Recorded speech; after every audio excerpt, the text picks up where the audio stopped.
ክቡራት ያዋት ከመይ ትውዕሉ ሽመይ ሃገር ገብረ ማርያም በሃል ሪል ስቴት ኤጀንት ካብ ኦታዋን ካብ ኦንታሪዮ ካብ ኦታዋ ከባቢያን ለንደን ከባቢያን ዋተርሉ ሪጅን ይሰርሕ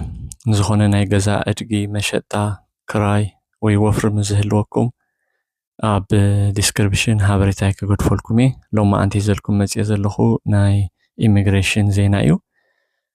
ናይ ኢሚግሬሽን ናይ መጽናዕቲ ድህረ ባይታ እውን ኣለኒ እቲ ዝወጽእ ዘሎ ሕጊ ስትሮንግ ቦርደር አክት ይበሃል ወይ ድማ ቅድሚ ሕጂ ቢል C2 ዝፍለጥ ዝነበረ ማለት እዩ ሰፊሕ ሕጊ እዩ ኣብ ተግባር ኣይወዓለን ግን ኣብ ዝቐረባ ግዜ ትጽቢት ክግበረሉ ንኽውዕል ኣብ ቀንዲ ኣርእስታት ዝበልክዎም ጸሚቐ ክዛረበ እዚ ሕጊ እዚ ካብ ሰነ 3 2025 ንድሓር ኣሳይለም ሲከር ንዝሓቱ እኳ ይምልከት እንተኾነ ተወሳኺ ሓበሬታታት እውን ኣለዎ ኣብ ታሕቲ ክገልጸልኩም እየ ብዝኾነ ሓደሽቲ ኣሳይለም ሲከርስ ብዩናይትድ ስቴትስ ሰጊሮም ብዘይ ሕጋዊ ነቑጣታት ምስ ዝመፁ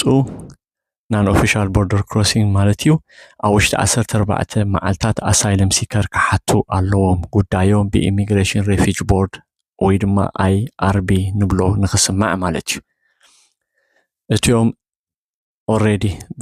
መፅኦም ኣብ ካናዳ ዘለዉ ግን ብሕጋዊ ኣገባብ ዝኣተዉ ማለት እዩ ጉዳዮም ንኽስማዕ ኣሳይለም ሲከር ኣብ ውሽጢ 1 ዓመት ክሓቱ ኣለዎም ኣብዚ ሓንቲ ኣገዳሲት ዝገብራ እዚ ሕጊ እዚ ንድሕሪት ተመሊሱ ወይ ድማ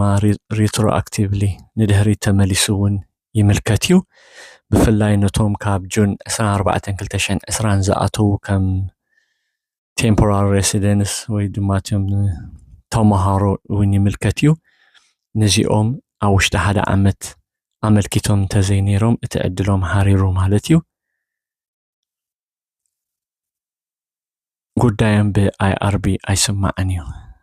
ብዝኾነ ንዝያዳ ሓበሬታ ብዛዕባ እዚ ምስ ትግደሱ ኣብ ዩቲዩበይ ሃገር ሜድያ ወይ ድማ ቲክቶክ ሜድያ ሃገር ኢልኩም ዝያዳ ሓበሬታ ክትረኽቡ ትኽእሉ ይቐኒለይ